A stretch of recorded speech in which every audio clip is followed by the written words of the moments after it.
در شهر اسفره روز جوانان در فضای ایدانه با آرزو و نیت‌های نیکی سازنده و در سطح بلند و شایسته تجلیل گردید. نخست هزارها نفر جوانان شهر و دهات اسفره با شعارهای وطن دوستانه و پرچم‌های دولتی زیر شعار جوانان پیرو پیشوای ملتند در خیابان مرکزی شهر راهپیمایی نموده جانبداری خود را از سیاست سازنده و بنیادکارانه سرور دولت و حکومت جمهوری تاجیکستان ابراز داشتند.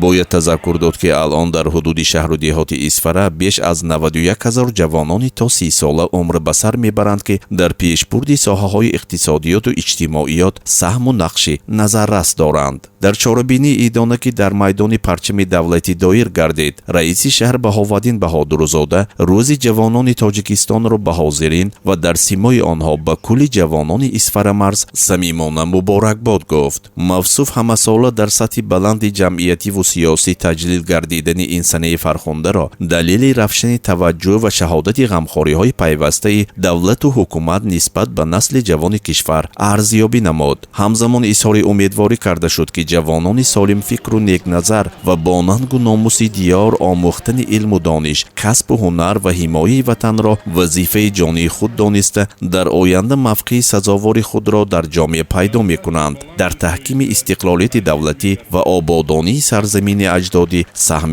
ارزنده می‌گذارند. منبع بهاودین بهادرزاده به یک قطار جوانان فعال، دانشجویان و محصلین اعلاخوان مکاتب تحصیلات میانه عمومی ادرارپولی‌های رئیس شهر و سپاسنامه‌های مقامات اجرایی حاکمیت دولتی را سپارید. در انجام از جانب اهل فرهنگ برنامه زیبای ترنمگری وطن، جوانی و صاحب اختیاری ملی و دولتی منظور حاضرین گردانیده شد.